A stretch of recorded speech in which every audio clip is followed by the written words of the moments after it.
Well, next week, between Sunday and Tuesday, that's fine, actually. Yeah, it's fine. I'm completely fine You think with you're that. going to get that? You're going to not hire Americans, and you're going to sell the cars to us now? We're going to put a 100% tariff on every single car that comes across the line, and you're not going to be able to sell those cars. If I get elected, now if I don't get elected, it's going to be a bloodbath for the whole. That's going to be the least of it. It's going to be a bloodbath for the country. That'll be the least of it. But they're not going to sell those cars. They're building massive factories. A friend of mine, Mexico has taken. So there you go. It was all about the automobile industry. Now we can go into that's what was lost in it, was the entire thing of, will Trump put 100% tariff on just Chinese EVs coming in, Chinese cars, any cars coming in from Mexico, because if that happened, it would cause, a complete crisis. Well, you have American car companies right now making cars in other countries. You know, this is in Canada. Chevy is assembling cars in Canada still. So you've got, a number of American companies that are doing that. And the question is okay, if you isolate that there, it all gets down to the sausage making and what he can do and won't do. Does he need to be tough on China? Yeah, no doubt. Especially when it comes to intellectual property rights. We've talked about that for a number of years. But if you're going to start just throwing down these tariffs and threats of the tariffs, here's the problem. The threat of the tariff will start changing major corporations' business plans one way or the other. They're going to look to hedge against that. If they believe even part of that is true, even if it's not 100%, they're going to start having contingency plans, and that's something you don't. And so will the government. Yep. And so, because as we know, automobile parts are built all over the world. Mm-hmm.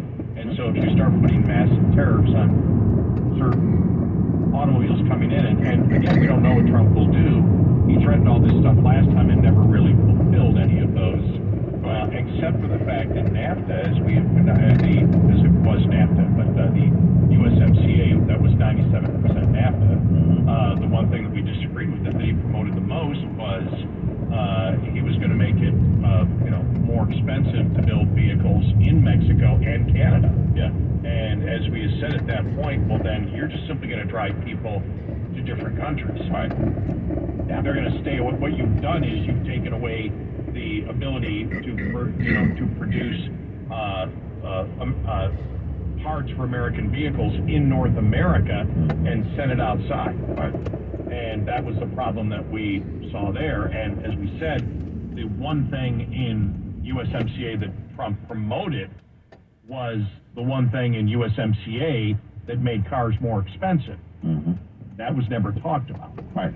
Now, thank goodness, the Democrats came along with the EV mandate that they can't make any money on these vehicles, and that increase, whatever that increase might have been from the tariffs, got washed away with the Democratic insanity. Yeah, they just flooded everything out, and the bigger impact is from these mandates.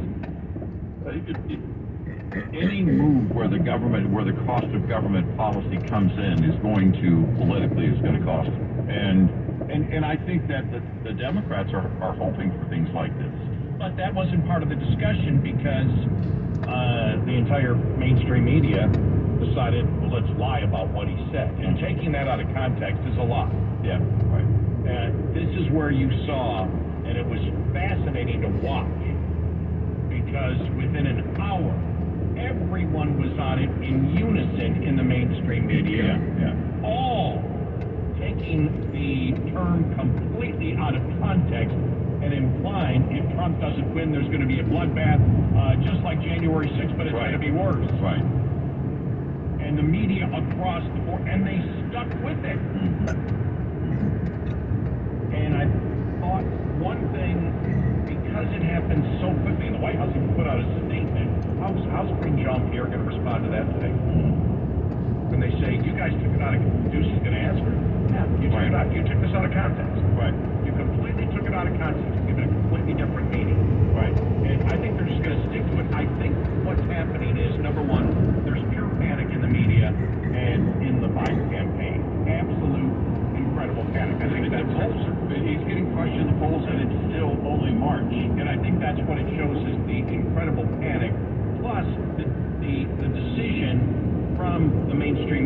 after looking at this administration, and we know they purely gaslit. And so the media has just said, well, we're not journalists, we're not political activists, we're not even political activists anymore, we're gaslighters. Yeah. Right. Let's just completely take this. Look, we did it with Charlottesville and worked for such a long time. I still meet people today that bring up Charlottesville. Yeah, they're still, I was about to say, they're still using that. They'll use this till the end of time. But this was the response was so massive to this, including Elon Musk on X, that they lost it really quick. Because they can't, this is something, and it doesn't seem like that the Trump campaign and also Republicans are going to let this one go. Because it was all over the place. The pounding on it. They can't win this because when you hear the statement, you know what he was talking about was his belief that if China can sell in the United States, and especially with the policy of the Biden administration, right, that there'll be an economic bloodbath in the automobile industry and in the United States. Right. It was in economic terms that he was talking about. Everybody knows it, everybody does it, and they decided to lie. The interesting thing is how quick it happened and how. Now I know that I did see Elon Musk showed that like Morning Joe tweeted it out and then put his tweet down. Yeah, because he probably got hammered. Yeah. And you even go to, I went to the White House when they put out the statement. I mean, it's got to be 20 to 1. Yeah. People just pounding the administration for lying about this. Right. And everywhere you see where it was posted on social media, just got blasted for it. But it shows now the lengths that the media is going to go to, that the media is now not just accepted lying about Trump, but they've accepted gaslighting, where they know this is all about holding the base together. This isn't about, because anybody who's an independent is going to look at this. What's that actor's name? I can't think of the guy's name. Michael Rappaport. Talked about Charlottesville and said, my God, I was running around saying that for years, and then somebody told me, well, read the transcript. I read the transcript, and what I've been pounding on Trump for years about, he never said. I fell into the propaganda, is what Rappaport said, right, that the media was putting out. Well, and it's that, and you know, here's the thing too. When you put it into the context of any kind of industry, that's really where that word is most applied. Like if the unions, if the UAW had a massive layoff, the liberal media would be saying that the OEMs and the car manufacturers, it was a bloodbath. Oh yeah, that's the way if you follow business or any industry, for us, radio, it's often in the trade or in the media. That's how it's used. It's how it was being applied here. That was the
that promise, that campaign promise, companies and trade partners start making plans accordingly. And that's a problem. Because we don't want them changing these established trade routes, any of them. The domestic companies, that benefit from trade, we don't want them being the victim of some kind of massive shift because of something that looks like a promise that would be fulfilled. That's just how you have to plan. Companies and countries alike, trade partners, would start making plans that they believe more and more that those trade routes were going to be disrupted.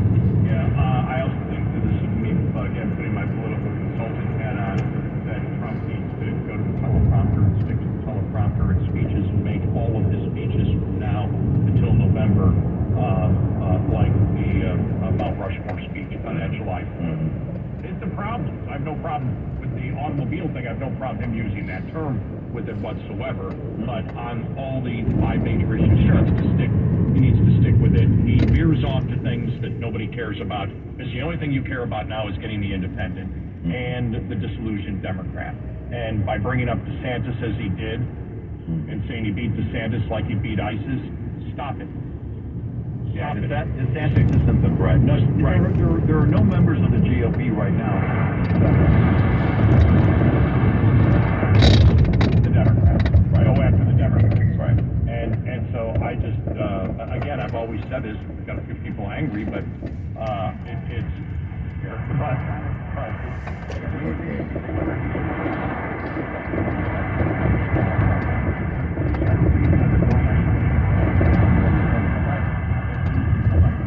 He can also win the election very easily. He has to remain disciplined in his message because his only goal should be independent to disillusioned Democrats. Your base is solid no matter what. Right. Yep. 866-90 Red Eye. This report is brought to you by Rotella. This advanced synthetic technology is designed to help keep your rig running with more mileage and less maintenance. It's not always easy to spring back from the harsh days of winter to warmer months ahead. From de-icing chemicals to hidden debris underneath snow and ice, winter conditions can do serious damage to your truck. Here's a must-do maintenance check to help you minimize downtime and stay rolling. Make sure your fluids are at proper levels ahead of spring.